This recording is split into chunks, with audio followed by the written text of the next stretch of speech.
Welcome back, everybody, to this Monday edition of the Below Average Joe's MMA podcast recap special. I'm always changing the wording up, but it's the MMA weekend recap for UFC Long Island, headlined by T-City Brian Ortega and Yair Rodriguez, along with just a wealth of other great fights on the card.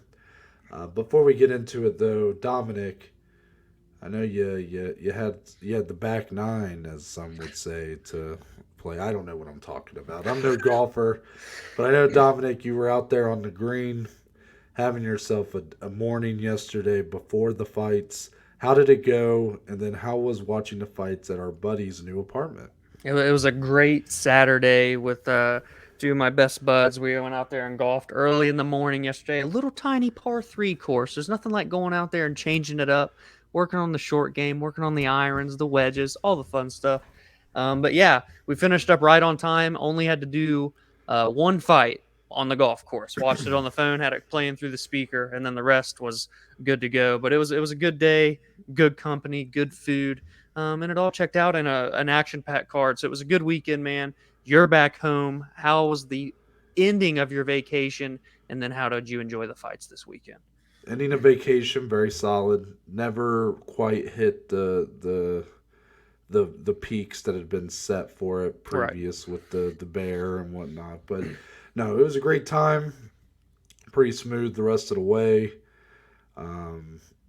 Drive home was not too bad, for being that it's like 5 hours, which just sucks in general. But it was a lot smoother than when I went to Gatlinburg in the spring when I had food poisoning on my drive back. That was we had to push back our entire episode because of that.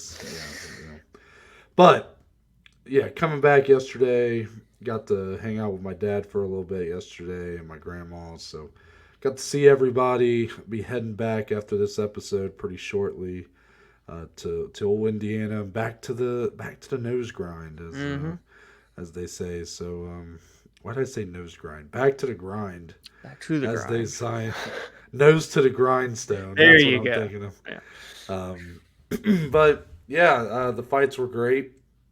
I did not get invited to watch the fights with my friends. That's fine. I just watched it by myself.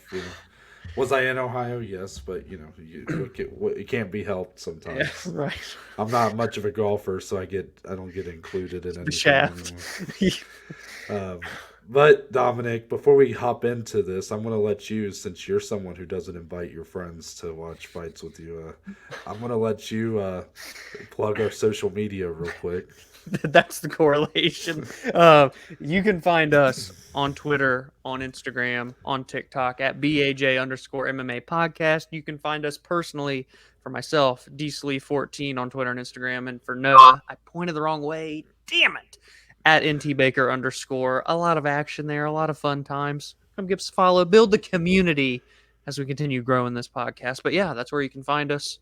Now we talk fights. Yep, good job, Dom. And we start with our main event at UFC Long Island. It was in a brand new arena for the UFC. It looked nice, yeah. I forget what the arena's called. UBS Arena. UBS Arena. This is a pretty new one out in Long Island, and this was the first time the UFC had been in Long Island since 2017, I believe, or 2019, one of the two. Our main event ends up not delivering in the way that we expected. Yair Rodriguez is credited with a TKO victory over Brian Ortega, 4 minutes, 12 seconds of round number 1. This was due to an injury. Ortega's shoulder appeared to have popped out of its socket. So the fight was over. It was done. Dominic, I am going to ask you, though. We saw 4 minutes and 12 seconds of this fight. Was there any takeaways for the fight itself from which you could gather? A lot of people are focusing about the aftermath right now, which rightfully so. The fight seems to be kind of in the back burner. Yeah. Since it was so short, didn't really... There's not there's nothing definitive maybe that you can take away, but I'm curious, when you look back on the 4 minutes and 12 seconds we got, what stood out to you? Man, it just felt so short. and what was on pace to be an action-packed fight because it started fast and furious, and it didn't really stop until the injury happened. On the feet, Yair looked good. No surprise there, was landing powerful shots. Brian Ortega eating them per usual. The dude's steels made out of granite, was punching back his own right. They did go to the grappling realm a little bit. Nothing really substantial. Brian Ortega's arm got locked up by Yair. He went to pull out so that he could mount on top, not full mount, but literally mount on top to rain strikes down, and it just popped out of socket, dislocated, whatever the case may be. And that's all we got to see. It's unfortunate. It's our second main event this year that's ended via injury. Rakic and Jan Blachowicz we got to see a little bit more of, went into the second round, and before Rakic blew his knee out. So it's just unfortunate to see such a high-level fight end so shortly when it looked like it was really going to deliver everything that the fans and us had expected of that fight, and one that had very high stakes, number 2 versus number 3, potential title shots on the line for Yair especially. So it's unfortunate for Brian that he gets injured. It's unfortunate for Yair that he was one step away from a title, and it may not be the same right now, which we'll discuss shortly. But what are you going to do? I mean, as the headline says, Noah put it perfectly, that's life.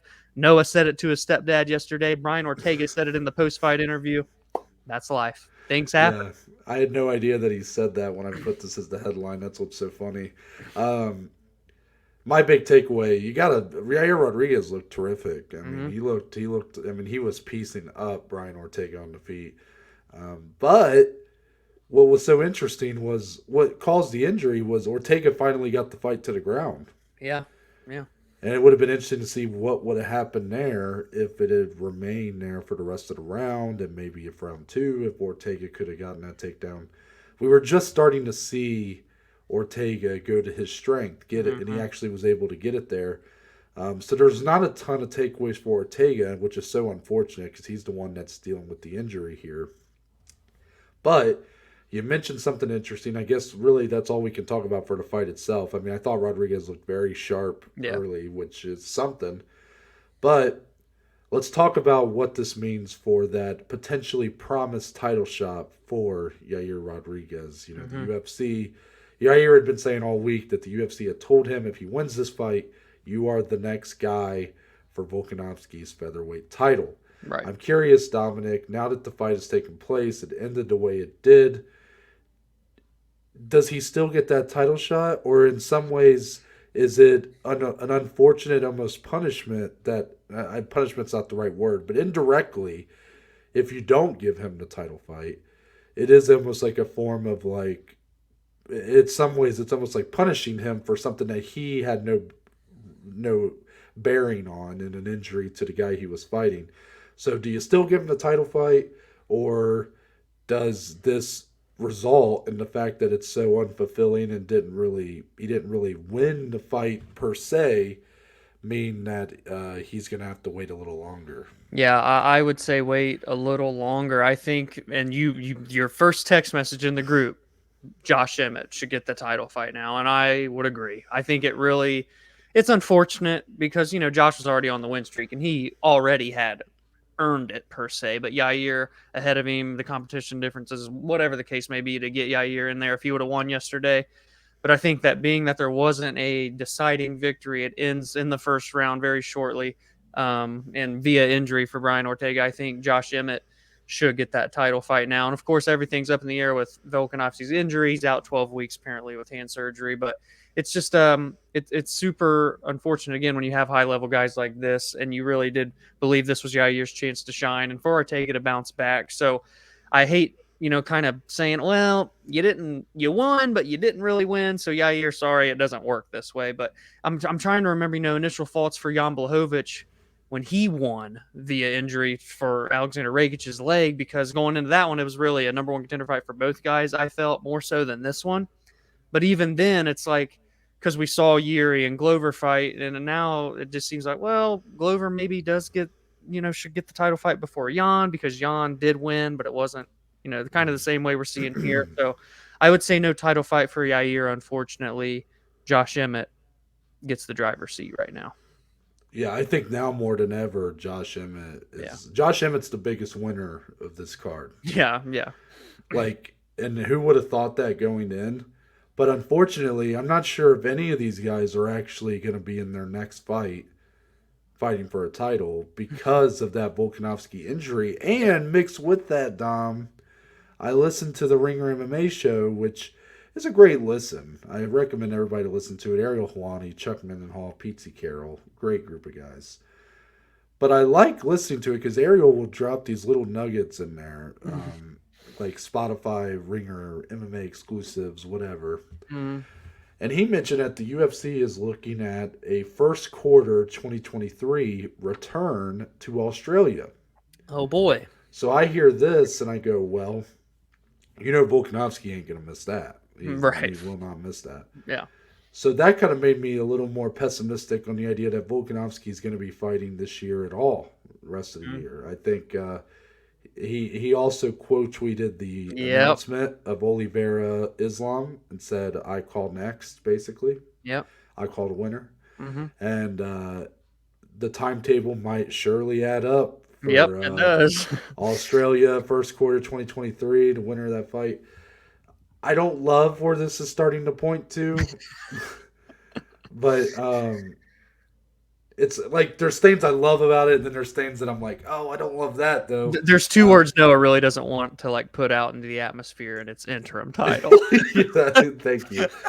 So if Volkanovski, let's say, decides he's not fighting until February, March, they go back to Australia. I still think it's asinine to put an interim title in place. He just defended the title, 2 weeks ago? Yeah, and he got hurt. You can't help that either. But I mean, that's 7 months away. Who cares if? Right.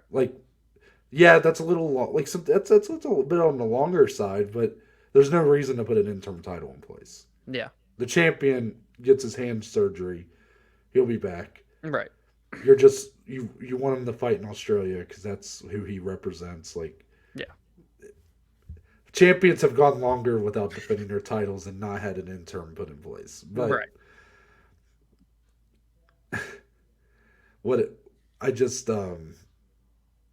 but then the idea that he might be wanting that spot to fight the winner of Oliveira Islam delays the division more. Yeah, and then you have to really consider what that means. Yeah. Now Dominic he's tried to claim on this podcast that he thinks Volkanovski can go back and forth, which I think we can all agree is just, that's the silliest thing we've ever heard in our lives, right, everybody? Right. Everybody comment, let Dom know how silly that is. Yeah. But then you'll have to do an interim title. You'll have to. Yeah. And sucks. That sucks so bad. They literally brought it up within 30 minutes of the main event ending to Dana White. They already pitched the idea. Yeah. So ideally, Josh Emmett's fighting for a title by the end of the year, in my opinion. Yeah. But it may I'm not confident. I'm not confident Volkanovski's fighting again at the end of the year. Yeah. So then that leaves him and Yair, which I think is a great. Him and Yair, I'm all for it. Yeah. It's just, why is there got to be an interim title on it, Right. But if Volkanovski's going to lightweight, you do need to keep the division moving, right? So yeah, we could be talking a year from now before the 145-pound undisputed belt gets defended. Because I would rather have, instead of doing all these interim titles, I would be more on board with doing number one contender fights be 5 rounds, And that's all the interim title fights are anyway. Let's be honest. But the UFC, they don't love a lot of times to say it's a number one contender fight. They don't always go out there and say it. True. More than at least we do. Yeah. But if they have it, they should make that raises the stakes, and you can make it 5 rounds. I'm not opposed to that at all. Yeah. Take out, because everybody says, well, if you take the interim title off, it's a 3-round fight instead of a 5-round fight. Talking about Adesanya Gastelum would have been 3 rounds instead of 5. No, just make it a number one contender fight. Yeah. Make it 5 rounds. Do it that way. But you're right. It is basically a glorified number one contender fight. But there is the pay benefit of course. That champions pay. So all in all, what we're probably going to see, if I had to guess, I think by the end of the year or early next year, whatever it might be, probably Rodriguez Emmett for the interim title. I think that's Yeah. probably the way we're gonna go here. Again, I hate it. I hate that the interim title is being introduced unless, again, I'll put a caveat on there, unless that Volkanovski really does get the winner of, Oliveira Islam in the first quarter of 2023. Yeah. Otherwise, I'm going to be like, why isn't he defending his belt? Like, why? Right. Or is he really going to wait till the summer to fight for the lightweight title? Like, that would be crazy to me. Like, at that point, you got to be like, this division's got to move, brother. Yeah, Like, it's too come on. stacked right now. You have to keep it going. I mean, it is stacked, but I think for a lot of people, why there's not more people, I guess, saying this is because I don't think there's a lot of viable people to take the belt from Volk, because I think Yeah. Volkanovski's just proven to be that good. Yeah. Um, a lot of people might ask, what's this mean for Arnold Allen? Because a lot of people want Arnold Allen to fight Josh Emmett, which, Yeah. again, you could put Arnold Allen against either of those two guys and it'd be a great fight. Mm-hmm.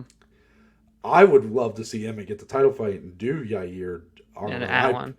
Because Dom, you said something about running this fight back between Ortega and Yair, and not that Mm-hmm. I'm opposed to it, because it is such a great fight on paper, but it feels like we gotta like keep the division moving, and I don't know if Yeah. running this fight back is really helping Yair any. Like, I mean, it would be a stand up thing to do, but he needs the Arnold Allen or Josh Emmett fights are probably the more number one contender fights than fighting Ortega is right now.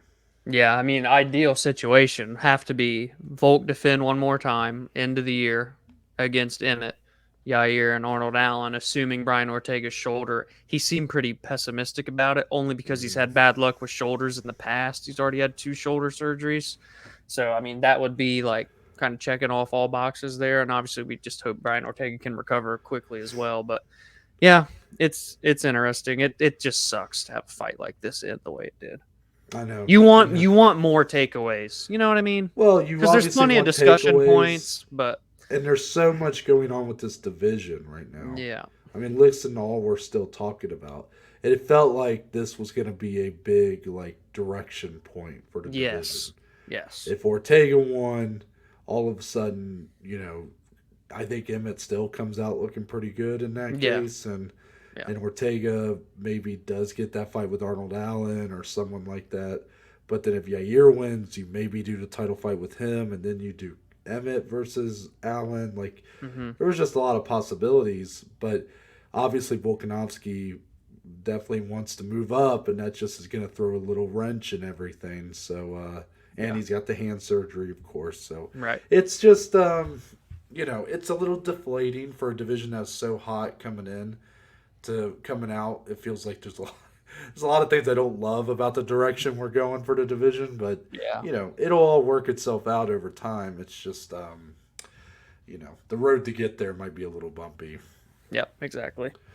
The co-main event of the prelims is actually our second headline here, Yeah, yeah. and that's because Dom, your guy Ricky Simone, Or Ricky shocks the did it. world. He takes the O from Jack Shore, 16-1 now, Mm, and honestly, didn't make it look like the hardest challenge I've seen him face. yeah, He gets it done via submission, round two, 3 minutes 28 seconds in. I mean, wow. I was very very shocked by the result here. Not that Ricky won the fight, but that he won it so handedly. I mean, he yeah, to be quite candid, he won the entire fight. I mean, the yeah, entire 8.5 minutes of this fight, he was winning. All three judges gave him the first round, and he was on his way to winning the second round after the knockdown and whatnot. But then he gets a submission victory. yeah, Um, on one hand, like I almost feel like part of me wants to look back on what I said about this fight going in and be like, did I give Ricky enough credit? Because I was very riding high on Jack Shore, admittedly. I mean, I said thought Jack Shore had the higher ceiling. I did say though, right now it's a closer fight than that. right. Like I thought Jack Shore had title potential, still do, but I didn't see that for Ricky. Mm-hmm. And like now that this result has taken place, what does it really change about my viewpoint about these two? Well, my viewpoint of the fight itself, I thought kind of is what happened. I mean, I thought Ricky would have a clear power and strength advantage. I wasn't sure how the grappling would go. It seemed Yeah. like Jack really didn't want any part of the grappling, and Ricky was very adamant about closing distance, clinching up, and getting him to the ground. And I think Jack had a hard time fighting off the hands of Ricky just because of the strength advantage. I mean, it was just Ricky is so strong. I mean, at one point, even picking up Jack and slamming him like he was Yeah. nothing. Yeah. It was very impressive performance for Ricky Simone, and I think that this is the kind of performance that really opens up a lot of people's eyes to what you may have in Ricky Simone. Again, I still don't quite ever see him fighting for a title or competing for a title, but there's some very interesting fights out there for him. You just have to kind of give him the platform because he talks the talk, he walks the walk, he has a good look to him. He used to have the mullet. He didn't have the mullet for this fight. True. But the mullet was a nice touch. But even without it, good looking guy. Like, why not put him in a co-main spot? Like, I don't think it's just Jack Shore who is missing out on a co-main spot here. Ricky Simone, I think, is deserving of that kind of spot too. He's a Yeah. guy that's been in the UFC for a while. He's had to lick his wounds at times, being knocked out by Uriah Faber, followed that up with the loss to Rob Font. But now he's won 5 in a row. I Yeah. think 5 in a row, right? Yeah. So, Yeah. and he looks better and better each time out, and now he's due for a big fight. So, Dominic, you were Team War Ricky all the way. You get your roses for this fight. I'm curious, kind of, even though you bet on Ricky Simone, like you really believed in Ricky Simone here, but did it kind of surprise you the way it still turned out? A little bit. I really thought this was going to be a grinded out 3 round, very closely contested fight. And not that it was like a landslide, but you did know that Ricky did win that first round. Mm-hmm. And first of all, there's no negative takeaways for me still on Jack Shore. I think his fight IQ is still incredible. I think his striking's good. I think his grappling's good. He got caught with a good shot, couldn't recover, and Ricky's not going to waste an opportunity. That's what I think the biggest thing about Ricky is. I said in the group chat, and Noah already said it, fight by fight, he's getting better, and it's like noticeable improvements. You see the improvements that he's making in his game. He's finishing people now. He's finished 3 out of his last 4 on that 5-fight win streak, including 2 ranked opponents now, Sun Sao and Jack Shore. And to do that to Jack Shore was just, I think it shows the power that Ricky really does carry at 135. I think that's a big deal. But when you do match that, he is improving his striking fight by fight, camp by camp. Not that he's some world class guy, but it's at least enough to keep him competitive on the feet before he gets into his wheelhouse. And I think that's a big factor. And Noah, that type of skill set is going to continue to be needed to improve because he called out the Sugar Show, Sean O'Malley. That's why the headline says sweetest in the division, because Ricky called himself the sweetest in the division. That's a fight that I feel like makes a lot of sense, especially after what happened with Sean and Pedro Munoz. And there's a rivalry here. It's 2 young up and coming guys. And it just makes sense. They've tried to make that fight before. There was some kind of drama. Did they want it at 145? Ricky said no. I don't really know what all happened in there. But I think it's a great fight. I think it's a huge, actually, step up still, as great as Jack Shore is, for Ricky to get to Sean O'Malley. But I think this is an overall, this may be a bold statement, but an overall tougher test for Sean O'Malley than Pedro Munoz was. I'm going to go out and just say that. Maybe it's because I'm more Ricky, but I think that's the fight that should happen next. I think it's a co-main event spot. Honestly, if they ever wanted to put Sean on a fight night, which I don't think they ever will do, easily could headline a fight night as a main event, but more than likely a featured bout to a co-main, depending on the type of pay-per-view. Did you like to call out?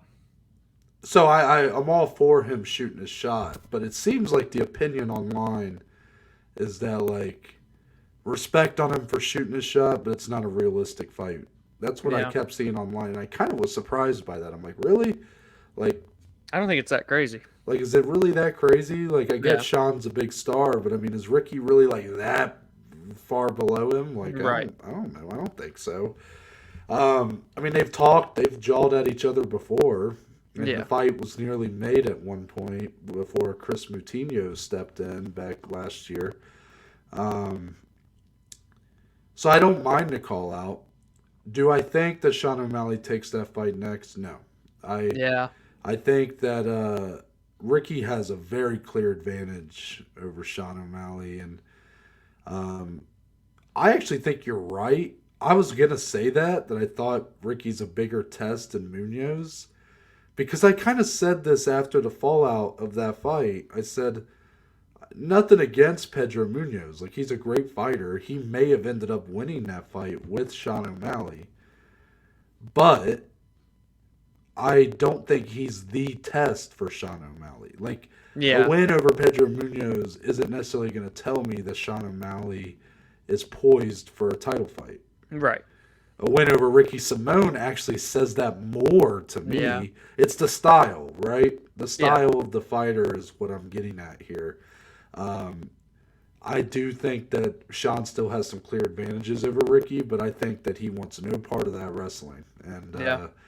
I'm not saying he would run away from that fight. I'm not going to accuse Sean O'Malley of anything like that. But I do think you more than likely see him and Munoz either run it back, or a lot of people have called for O'Malley Yanez. That's a very Oh, wow. interesting fight.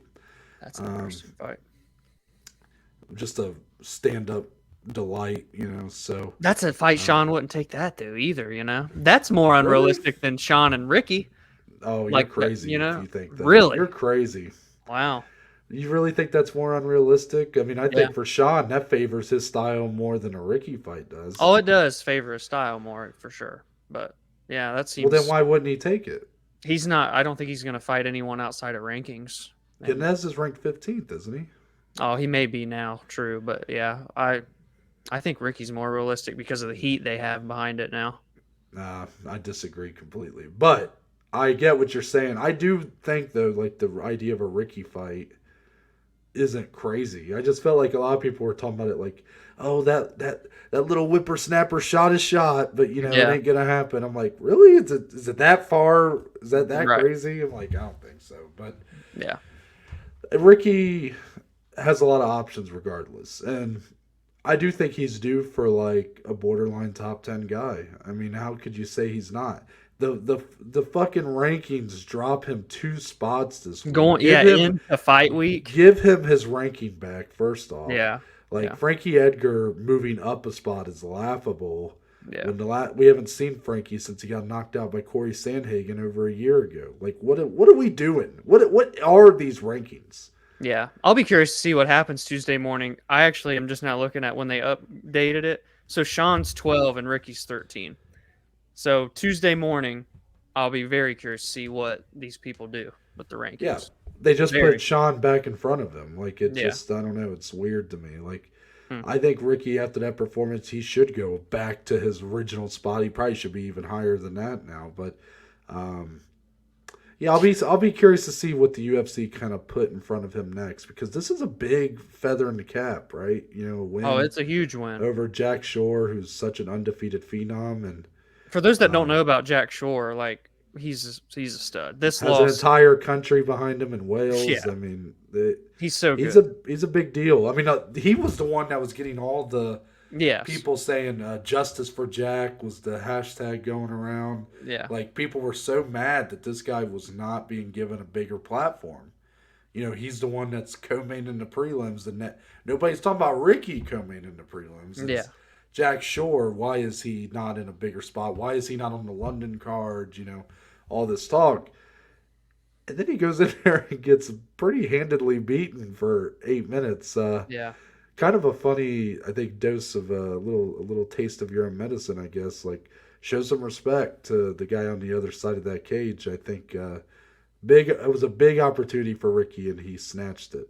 Yeah. What this fight did is show not only again how deep 135 continues to be, but how good because Jack Shore's awesome, and I know he still has a high ceiling, but it showed that there are still guys out there that are just as good, if not better than him. It showed how good Ricky Simone is. So this division is in very good hands for many years to come in the near future. Right. Yeah, completely. More on this card to come.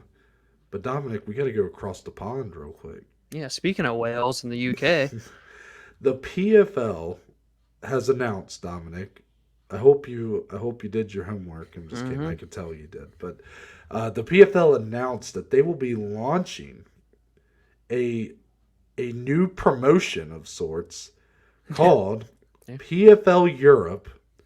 This is going to be a separate entity from our regular PFL here in America. This is set to debut in 2023. It will host its own events in Europe during European prime time with European fighters. I mean, they're really going all in All three boxes checked there. On Europe there. Um, and over the next two PFL playoff events coming up, Mm-hmm. they are both in Europe, and I don't know if you noticed, but the undercard filled with qualifying bouts to earn spots for that PFL Europe season. So I'm just curious, Dominic, you hear this announcement. What's your takeaway here? Does it get you excited? Do you kind of have a lot of questions? You know, the how does it make you just feel overall about what the PFL is doing right now? On paper, I don't see how, as an MMA fan, you don't like the idea behind this, because all it does is continue to grow the sport, put eyes on people that otherwise would not have those eyes on them. And it adds more fighters to make more money, put them into the PFL, put them on TV in their prime time for their country. PFL is very, what's the starts with an Ambitious. I, or yeah. I was thinking, I don't know what word I was trying to think of, but ambitious. They always come up with new ideas, and they're not afraid to like push it, and if it fails, it fails, but they're not afraid to take the risk and do it. And that's what this is here. Like, they're going to go out, they're going to look for talent, because again, they bring in, their own talent similar to Bellator, but a lot of it they get people. Look at all the UFC guys that are there now, or people that have been in Bellator. They have a lot of guys that have kind of been higher, and then when they can't compete there anymore, they come to the PFL. But this is their way to break in, do these European countries, one that they don't really have a large market in now, and find people and mold them sooner and build them in the promotion and make them big names, big household names for their brand in Europe. It grows the PFL's brand too, obviously, because it's huge here domestically. When they announced the playoff events, they had one in New York, the first one, then the other two in the UK. I thought it was odd. I was like, that's weird. It's strange. They've always done everything here in the States. Now I see why, especially now that you're going to stack these cards with qualifying bouts, which then add more ice to them as well, because if they win, they're going to be in the season next year, and then they're going to have a chance to compete, assuming they make $1 million for their tournaments too. I don't know. Maybe they won't, but they should. So yeah, I like everything about it. Now it's just about the execution and making sure everything goes to plan. That's the hardest part with the PFL and what they do with their Yeah. product. I love that the PFL is giving it a go, though. Yes. I got to give them full credit. The PFL is ambitious. And Yes. honestly, that's why I think they're probably my number two MMA promotion I would over agree. Bellator. Yeah. I like a good old Bellator card every now and then, but one thing that Bellator seems to just lack is ingenuity. Mm-hmm. They seem to kind of just, it's kind of UFC light, you know? Yeah. Even in all aspects, marketing. Be a specialist. I mean, Yeah. it's just it seems like you're like drinking the light version of UFC. That's Yeah. how it feels. PFL feels very unique It's so different from everything for else. good and for bad. Like the you take like some of the stuff's a little over. Like some of the smart cage, is showing how much a punch The travel speed. speed Yeah. was. Like it's a little much, but I respect that they're going all in on it. Like they're not half-assing it. Yeah. The Challenger Series, infamously, like I've kind of pooed on this show and had my fun with, joking around about. But when it was announced, we said we loved that they were going with it. But I Mm-hmm. will admit that the reason why that failed wasn't because of the idea.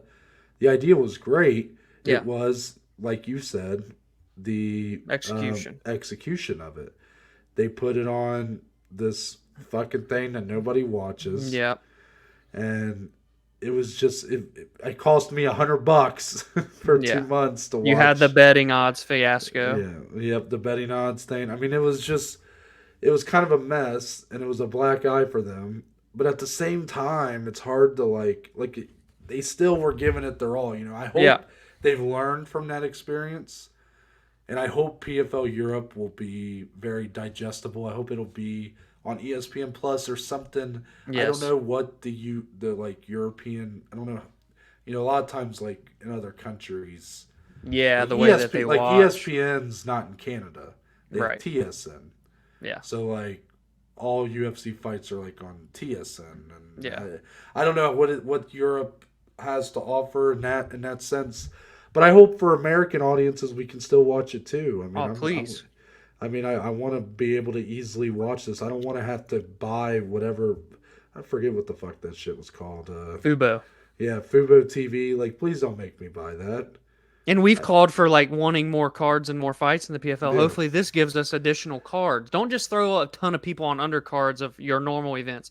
Give us a couple extra But you cards. have to feel optimistic about what this could mean. Not just Yeah. this, but they're also hoping to launch like a pay per view division, which Yep, that's I next year still too. don't know what that means. And that idea maybe has a little bit more room for error. I feel like than this one. Yes. Like this one feels like a pretty big slam dunk. Like Hmm. apparently this is the start of what they're hoping to be like multiple. Like they want to do like a Regions. almost, yeah, like a PFL Africa or Yeah. PFL China or something. Like that's what they're hoping to turn it into eventually, which is very interesting and I think could work out very well if they're able to financially kind of sustain Yeah. that. Yeah. Yeah, all big ups on the PFL right now. 100%. Let's move on to some fight announcements, Dom. Just a couple here. Oh. UFC Paris has lost once again. Who wants to fight Manon Fior? Apparently nobody. 'Cause Yeah. we lost Katlyn Chookagian. In steps Jessica Andrade. Now we have unfortunately lost Jessica Andrade. But But there apparently is a chance that Katlyn Chookagian might step back into this yeah. fight. Yeah. So I'm pretty sure when she dropped out and Andrade was announced, I said that's a much better fight. I'm excited Yes. for that fight. Well, now we're getting potentially the original bout back. Any thoughts on this one, Dom? Like, are we? Is it feel like is it missing something without Andrade, or is the difference really not that big? And it's like, okay, it's still a big fight for Manon to maybe even get a title shot off of. I feel like either or should Manon win, it's probably a title fight next. But the dynamic of the fight itself and how it plays out is a drastic difference between Jessica Andrade and Katlyn Chookagian. I have a lot less hope for this being a fun fight. Let's put Yeah. it that way. Yeah, so we shall see. Both are great tests for Manon in two different aspects. But who knows? This fight could fall out again. And shit, lucky Lauren Murphy might even step in. She was talking about this fight in her press conference yesterday. So we'll see come September 3rd who Manon is fighting. I just hope it's someone because it is in Paris and that's where she's from. So Now, the one that we really care about, UFC 280, just got announced to be Abu Dhabi's pay per view event. The UFC lightweight title will be given an owner since it's vacant right now. yeah, true. As Charles Oliveira, the number one contender. Yeah. All right, Charles Oliveira, the champion.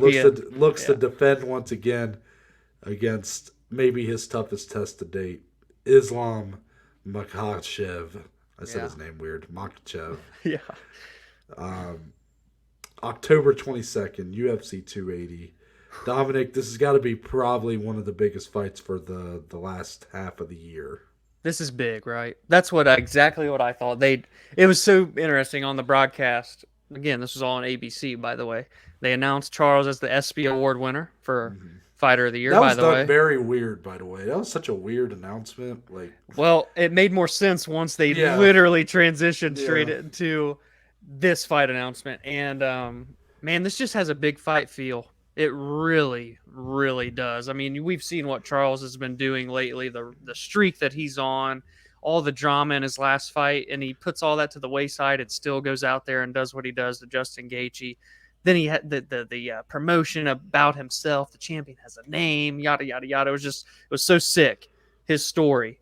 And then you have Islam Makhachev, a guy that no one wants to fight, 10 or 11 fights in a row that he's won. But shout out Brendan Fitzgerald made a good point that I didn't realize on Twitter yesterday. and it's not a knock on Islam, but it was just a fact that I didn't really come into play until now.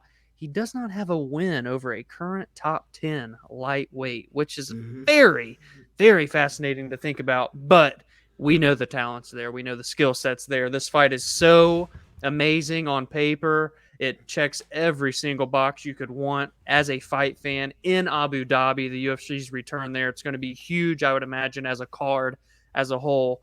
But yeah, man, I know this isn't Habib, right? It's his protege. It's not a Connor. It's not an Nate Diaz. This is a big a fight feel that you can have without a pay-per-view machine like those names I just mentioned. This just feels so big to me as a fan. I am so excited. Yeah, I mean, don't get me wrong. I'm sure I would have been very excited if Volkanovski was put in this Yeah. position too. As my conspiracy theory that fizzled out very quickly. Do you think though that hand injury kind of like I think that just made really I think solidified that it? I'm not saying that they would have went with Volkanovski Right. without it, but I think it made the decision very easy at that Yeah. point. That's what I think. But I feel like they probably, at least some people in the UFC brass, maybe not Dana because he had been wanting Islam and Beneil, Yeah. but I feel like a lot of guys in the UFC have probably this has been the fight they've been targeting for an Abu Dhabi pay-per-view, I'm sure. This was like the easiest fight to predict all year. It was almost too easy. Yeah. Yeah. Like to the point where we're like second guessing because it's like, well, there's no, like, because Dana's saying things and we're like, but Islam literally called for that Abu Dhabi card. Like he knew there was an Abu Dhabi pay-per-view before we did. Before the UFC did. So like you kind of just knew that they really were going to push for him to be on this card, and UFC has such a good relationship with Abu Dhabi. You figured that this was the fight that would be there. It's a huge fight. And if you look at what the two bring to the table, I actually like Brendan Fitzgerald. It's a very interesting fact, but you'd be surprised at how many fighters are in the same boat that don't. Oh have yeah, a I win couldn't over. imagine. And I think why I don't think that stat means a whole lot because it should be more about what they're ranked when you beat them. Right. Because like Dan Hooker's since then fell out of the top 10. Yes. But he was a top 10 fighter when Islam beat him. But interesting enough, that is the best win on his resume to date. True. Like he hasn't beat anybody ranked above 7th, 8th, or whatever that Dan Hooker was. And really, though, probably the one that's even aged the best, regardless of where they were at the time, is Arman Saryukin too. And that was a close fight, I guess. To be fair, It was closer, but it was also when they were quite a bit younger. Yeah, it's the equivalent of when Usman beat Edwards the first time. Like, oh, perfect. Not sure it would mean a whole lot now, but it does. It is something for the resume, right? Yeah, like it says something. I'm fine with Islam getting the title fight. Like I'm not. There are some people that think like he should have had to get that clear win. Look, he was in position to fight RDA. It didn't happen. He was supposed to fight Beneil. Yeah. Beneil had to drop out. He took Bobby Green on short notice. Made quick work of him. Look, everybody thinks he's the next title holder. Everybody wants to say, that's all everybody says is that he'll be the champion by the end of the year, that he's the next lightweight champion. Well, now it's his time to prove it. Here you go. And do not think that this is going to come easy because Charles Oliveira is fighting like one of the best fighters in the entire company. Yeah. And even if he gets pummeled for a round and a half, don't think Charles won't come back and beat that ass in rounds 3, 4, 5, whatever it might take.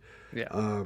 This fight's just amazing. It's really going to answer a lot of questions about what we have with Islam Makhachev because I was a little late to the table on Islam, like as far as really believing in him as like a title holder. Mm-hmm. Like I just needed to see him fight higher level opponents to show that. The Thiago Moises, the Drew Dobers. Those were the wins that kind of finally got me on board with him. But even then, I still am not like, I don't think it's a given that he's winning this fight. I think some people really look at him as like, he's literally Habib. I think that's what some people look at with Islam. And because of that, I think the expectation here is win or bust. Yeah, and it almost feels unfair to him. A little bit. It is. I do think he welcomes it. I mean, Oh, he does. Yeah. He definitely does, and he has embraced those expectations. And again, as Noah said, you can't look at this fight, and even opening odds, he's like minus 225 or something. I would imagine that they may, I don't know, they may shrink down. But that was what it was opening app in a lot of books. What was it? Like he was like minus 225, 230. So Charles What? was coming back. Yeah, Charles was coming back at plus 200, 2-1 dog. Wow. We might have to jump on that really early for our bet wise. But anyway, That's you can't look at Charles' most recent fights and tell me that he's out of any fight, because what has he done in every one of them? He gets 10-8'd, knocked down, looks like he's going to get put to sleep, and then comes back and not just wins, destroys the people that he's fighting. So it's this fight shivers down my spine. Mm-hmm. Well said, Dom. Let's get on to the rest of UFC Long Good Island. little chunk here. Co-main event here. Amanda Lemos gets the second round submission, a beautiful guillotine over Michelle Waterson-Gomez, debuting the new last name here. Yeah. Waterson-Gomez. She gets it done about 1:48 of round number 2. We actually differed a little bit in how we viewed this fight. I just I looked at this fight. I was like, good win for Lemos, but like, man, Michelle Waterson just doesn't look great to me anymore. And it just seems like each fight out there, like I would always see the memes go around when she fights, where it would show her like kicking and her opponent would be like 6 feet away from her. And, you know, she has a habit of doing that. In this fight, it was like the whole round and a half, she was just throwing at air basically. And the fans really didn't like this fight. Mm-hmm. I mean, Long Island was shitting on this fight like right away. A little bit unfair to these two ladies. I didn't think it was that bad of a fight, but I thought Lemos looked good. I thought it was a beautiful submission, just super tight. And shout out to both of them for good. What do you call it? Like that was MMA respect. Good respect martial artists, there, right? Yeah, that one gave up the choke as soon as she felt the tap. One tapped and didn't pretend like she didn't. Even the ref didn't see it. Yeah. So all good stuff there. Yeah, and just really no other real takeaways. But Lemos gets back on track because I still believe in her. But Noah mentioned the clock is ticking. She's 36, so there's not a ton of time, but she still looks really good when she's out there and has a good record. And I just got to say quickly for Michelle, it's that no one could benefit more of a atomweight division than her, I'm convinced, because she just looks so much smaller than every other person that she fights. It's actually crazy. But other than that, that's all I've got. Mm-hmm. Li Jingliang gets to come from behind TKO, becomes the first man to knock out Muslim Salikov. Round 2, 4 minutes, 38 seconds in. What did you think of the Leech's performance here, Dom? It was very good. And like you said, the first guy to get the knockout, nothing, I don't know. It was kind of a relaxed, chill fight until it wasn't. And then he looked great when he landed the combinations. And the way that he just stalked down Muslim to like land those finishing shots was savage. So it was a great win. Another one for him to bounce back. We hadn't seen him since he lost to Hamzat, but he held on to his top 15 ranking. I still believe in the Leech. He has done a lot for the Chinese market as well. He's one of the second most successful Chinese fighter probably right now in the UFC behind Zhang Wei Li. So yeah, I still believe in the Leech. I think he does have good potential. He's always going to be in a fun fight. That's tough for Muslim Salikov, because we kind of discussed how he's like in a prospect role, but he's 38 years old and he was on a riding high of 5 fights in a row. But this win or loss, I should say, really sets him back from any hopes he probably had, which is unfortunate for him. But the Leech comes out on top. The Leech rides on. Yes. And what was one of the craziest fights of the year? Matt Schnell comes back. I mean, probably this is up there with Pat Barry, Chet Congo. Yeah. Like, this comeback is insane. He gets the second round submission over Sue Madaragi, 4 minutes, 24 seconds in. I mean, this round 2 was incredible. Sue just spamming elbows. Looked like he had Schnell out on his feet multiple times.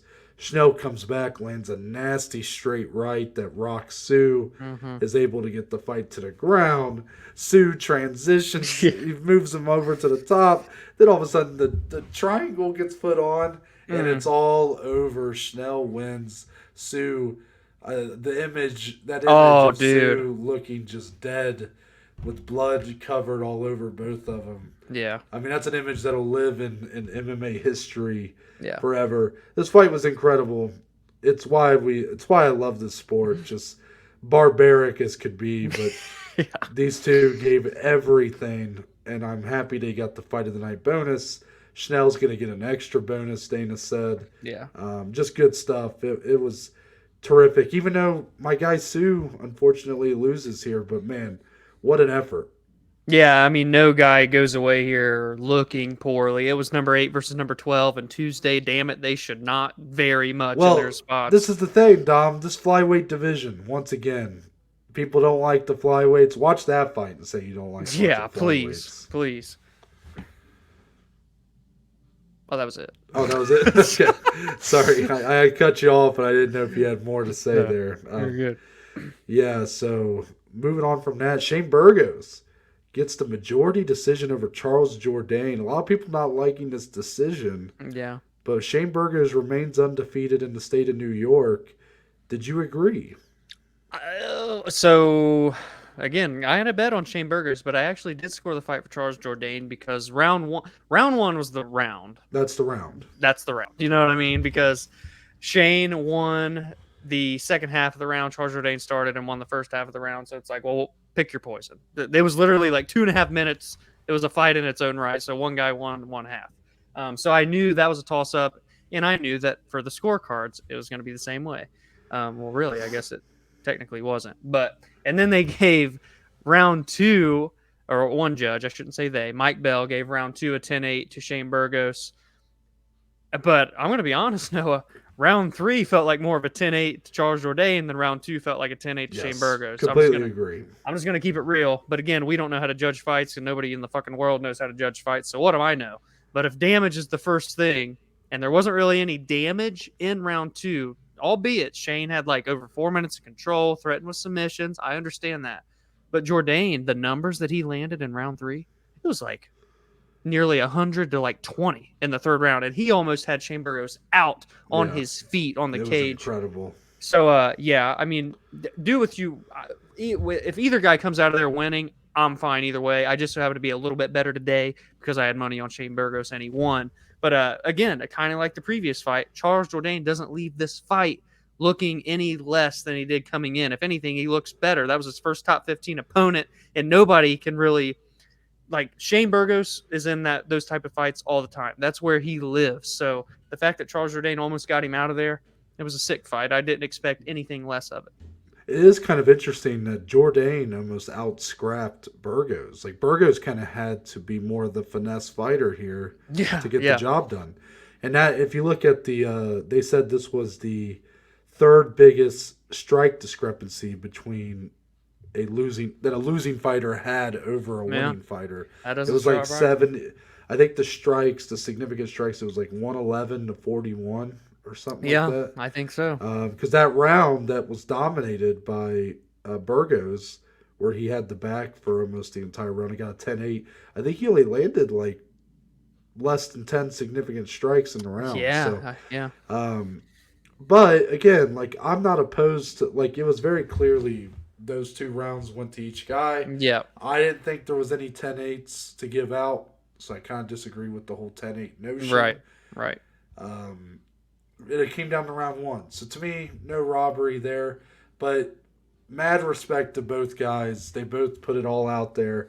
Jourdain, I think, comes out looking great here because even though he lost, like, again, he kind of beat Burgos at his own game at points. And Burgos kind of had, just due to maybe more experience, higher level competition, able to pull a few rabbits out of the hat to get it done.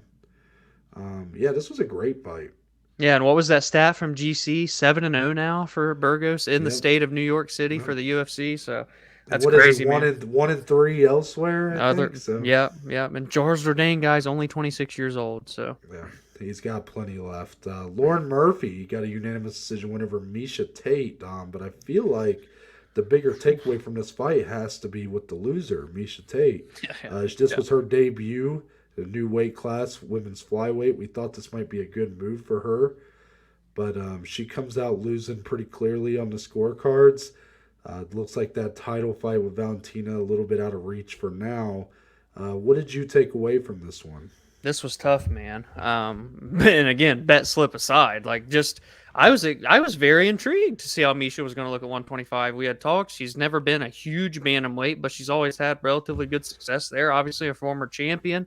She looked good during fight week, cut the weight good, physically looked great, but in the cage looked slower than she's ever looked before. Not that she's ever been known to be a phenomenal striker, but anything she tried to do, nada. Nothing really worked for her. And shout out to Lucky Lauren Murphy, because apparently she came out this week, said she had C. diff going into her fight with Valentina. Yeah, that's little, yeah, it's a little weird. That's pretty serious. Maybe should have been a little more proactive on that diagnosis there, Lauren. I mean, yeah, because apparently you could put other people at risk with that, like Valentina, who she fought.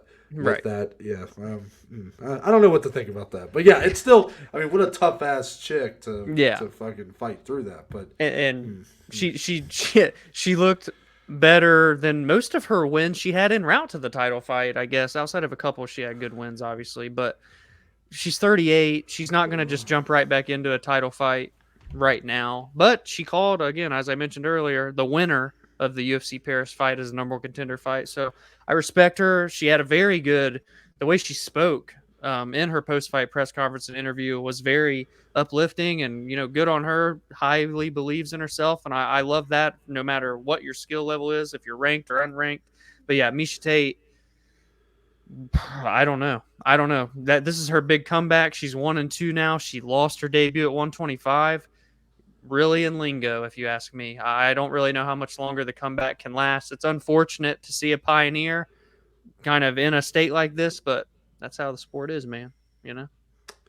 I'm glad you talked a little bit about Lauren Murphy, because I don't care about what fight your relationship continues. No, it's like, I mean, who cares? Like, I mean, she's not close to a title fight. Right. Like, I mean, I think it was a good call out. I thought she looked great on the mic. Like, she talked good.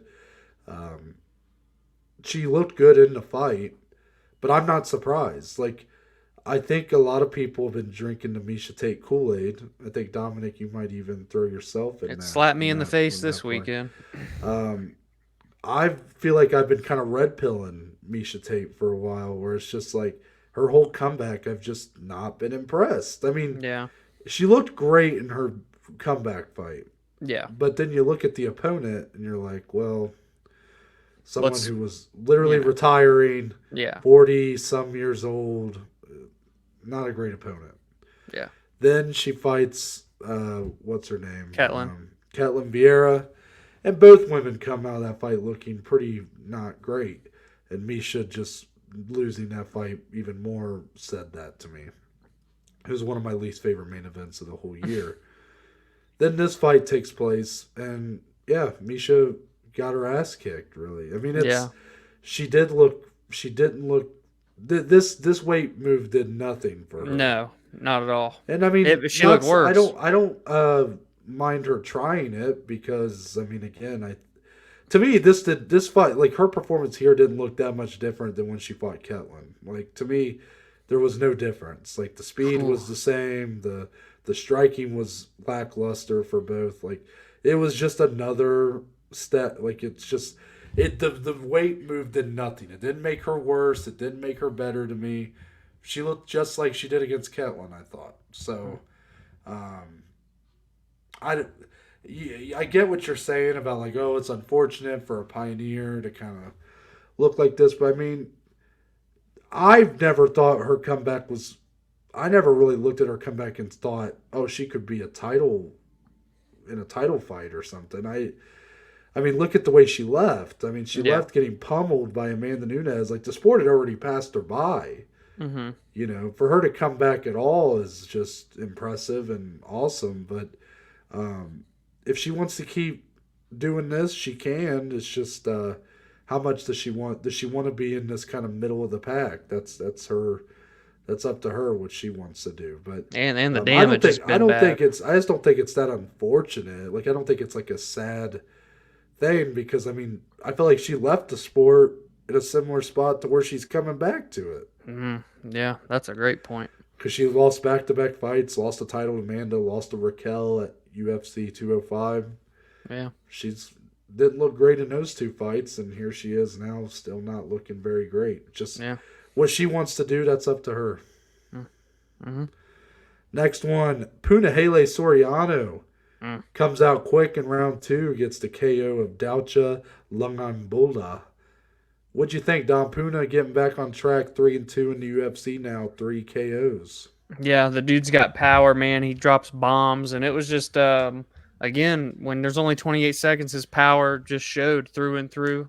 A contender series guy was on a skid, right? Had lost 2 in a row, but good competition. It was Nick Maximov and can't remember who the other loss was, but it was another really good name. It'll come to me, hopefully. But yeah, he gets back on track. A lot of riding of the ship on this card for a few guys, and Punahele kind of fits the bill there. Curious to see how what'll come next for him. He's a young guy too, so 9-2 overall for Daucha. By the way, I don't know. The dude's built like a brick shit house. His physique is unbelievable, but like the potential in the octagon, it's just been kind of weird. That's 3 losses in a row for him, by the way. Well, I think he's probably done in the UFC. I mean, yeah, he might fit the part in his build, but he just hasn't really fought like it. Exactly. Next one, Bill Algeo. Another great comeback here. Starts off dicey against Herbert Burns. Herbert comes out looking, I mean, just the best version we've ever seen of him, like a rocket shooting out. Is able to get on those submissions quick, puts a triangle on Algeo, and then what happens, Dom? Algeo fights out, and Herbert Burns' gas tank goes from 100 to 0. And Bill Algeo, basically, it's a mixture of factors. Herbert Burns, his brother Gilbert put on Instagram that his knee did pop. Yeah. So it looked like a re-torn ACL mixed with absolute fatigue. Yes. Bill Algeo essentially made Herbert Burns quit in this fight, and that's a big statement for Bill Algeo to come back like that, to fight through those submissions, and then to kind of pummel Herbert Burns, made him not want to be in there anymore. Man, Bill Algeo is a tough motherfucker, man. Dude, Bill Algeo is a dog. He's shown it in all 4 of his previous fights. Showed it again here. I loved his call out of Chase Hooper.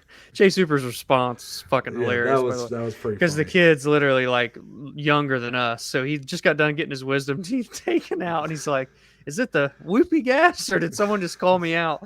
But listen, that's awesome. It's all well and good. I need the Battle of the Bills. That's what I still need in my veins. So hopefully they can make that happen. But yeah, what more can you say? Just a dog. Yeah, I'm not against the Battle of the Bills taking place, but Chase Hooper call out, that was a pretty good call out. And, it was. I can't. So you're like die hard. I need Bill versus Bill right now. Yeah, I got Rafael. I need Bill. That's what I need. Yeah, I mean, any thoughts on Herbert Burns, Dom? I mean, I'm pretty sure you said you tend to get pretty shocked when these jiu-jitsu guys come over and their gas tanks go zap. I mean, Rodolfo Vieira. I'm pretty sure you're gonna fade Rodolfo Vieira in every fight he's in, probably because of that one fight where he gassed immediately. Yeah. So is Herbert Burns about to face the same fate for you? Yeah, he may be on a fade list for me now, betting wise, going forward, because this was worse than Rodolfo Vieira, and I didn't think it got much worse than that. And again, I really hope he didn't tear his ACL again, because that's terrible if so.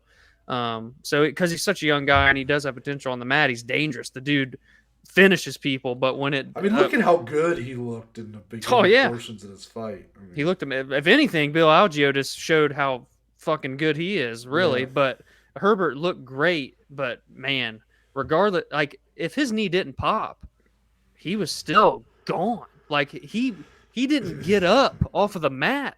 Yeah. Like, the ref had to be like, dude, get up, like 2 prior times. Then when the 3rd time came around, Keith's like, nope, that's it. So it's unfortunate that his knee is probably fucked up. I hope it's nothing serious. But man, the gas tank, if you want to have a future, you got to work on that. People are, by the way, comparing him and his brother. A little much, guys. Come on, let's be light. Gilbert Burns is a world-class fighter. So Herbert's much less experienced, much younger. Chill on those comparisons. It was a little bit rude, I thought, but yeah, hopefully he comes back and he's healthy. That's all that matters. Also, Dom, I'm getting sick and tired of Dustin Jacoby being buried on these prelims. And once again, he takes on a very tough opponent who matched his record. You know, they were both pretty undefeated coming in here. Both had a draw in the UFC. But Dustin Jacoby gets the first round knockout of Da-Un Jung, 3-13 in. And I am tired of him getting these kind of fights. Tough opponent, but someone not ranked, someone deep on the prelims. Yeah. This win, give my man Dustin Jacoby a top 10 opponent and put him on a damn main card because he's ranked 15th at light heavyweight. He's a great kickboxer. Yeah. Like, what are we doing here? Like, he is a guy that could have some potential in this light heavyweight division that's not, it's not talent stacked. Like, give the guy a chance. He's not getting any younger. He's 34 years old. I like Dustin Jacoby. I thought he looked great. Yeah. And, I'd like to see him get an opportunity to test himself against the top 10. And getting a walk-off knockout after, because he's a guy that goes the distance a lot. He point fights, but he's great at it. He's a great kickboxer. But getting a finish over a dude with a lot of momentum, please give him top 10, especially in this division. What is he, 6-0-1 in the UFC now? Yeah, ain't lost. His only draw was against the Hulk. Who's that mother? Kudalaba. Yeah, Kudalaba he had a draw with. But outside of that, man, he has looked great. I mean, he's literally got the best win percentage from the Contender Series guys. Like, he is the guy carrying the torch for the Contender Series. But you wouldn't know it because he's on the first fight of the prelims every fucking time he fights. So I know. Just give this guy a bigger platform. And maybe, just maybe, he'll show you something. Yeah, and he can do it in this division right now, too. So, yeah, but that's going to wrap it up for the rest. Let's move on to the bet slip, Dom. We didn't get a chance to preview our bet slip because due to my travels and whatnot. But hopefully you guys checked our Twitter and Instagram and saw the bets ahead of time because this ended up being a pretty good week for your boys. So, Dominic, you look at the bet slip. What kind of stood out to you from this week? The dogs were barking for the money line, by the way. I was actually waiting to talk about your Dustin Jacoby play just now because I wanted to talk about it here when we really break down the odds and whatnot for betting. Did you see the line movement for that fight throughout the week? It was very interesting because I only saw if we would have placed the bets when we normally did, he would have been like minus 115. Yeah. But since we waited, he went all the way to plus 105. So I was very happy about that. Yeah, 100%. I very much have indulged myself with the betting community for MMA, just getting like where are people's thought processes? Because again, we're newer, and I just want to see like where are people's heads at compared to mine. What are people thinking when they break down these fights? And going into this week, a ton of people were on Da-Un Jung because he was the dog. So people were hammering him as an underdog. That's all I ever see. Da-Un Jung. That's what people were taking in all of their picks. But then it got the day out from fight week, and the line completely flipped because Da-Un was like a plus 125. Then he finished at like a minus 125. Dustin Jacoby just boom, but plus 105. Even closed higher in some books. Probably closed higher on fight night before Noah or after Noah had already placed this pick. So it was very weird that a fight like this had so much movement, but Jacoby ends up being the underdog and Noah hits there. But otherwise, I mean, everything was good. Our money lines were good, 3-1, and we went against each other. First time in a long time. Someone had to win, someone had to lose, but it's all good there. If we're gonna go against one another, I want it to be in a fight like that. But I mean, look at all the pluses on there. That goes a long way, and that's what helped us kind of secure the positive outlook on this week's bet slip. Yep. The parlays weren't helpful this week, but yeah, it happens. The singles though go 6-1 on those. It's hard to lose. Exactly. So moving on, Dom, there's only one way we end this show. We don't just send you on your way. We like to do a little thing called closing statements around here. And that's what the point of the show where me and Dom, we can get anything and everything off our chest, MMA related or not. And then we'll send you off into the week to come. So Dominic, any closing statements for this Monday edition? Yeah, I want to get people's thoughts really quick because I've always heard this for many, many years. pouring down rain today in Ohio. Well, it might not be right now, but it was very bad this morning. Supposed to the rest of the day. As I was coming back home today to get into the studio with I had to get to my car. Pouring down rain, torrential downpour. And I'm like, And as I was leaving, I said, I always heard that if you run, you get more wet than when you walk. But is that really a true statement? I want someone to, if out there, just give me your thoughts if you always heard that, because I've heard it for so long. And I'm like, does it really matter? Does it really matter which way it is? Does my level of moisture on my clothes matter if I'm running or walking? Because I walked today and I felt like I would have been just as wet. Or what did I say? If you run, you get more wet. So I felt like I wasn't less wet by walking. I was still soaked. So I just want to know. Something simple, something light. Is that a thing? You've never heard that? No, I've never heard that. Dude, I've heard that so many times from so many people. If you run in the rain, you actually get more wet. Actually, that doesn't make any sense at all. Just walk with me here, okay? Literally. If you walk outside, okay, Yeah.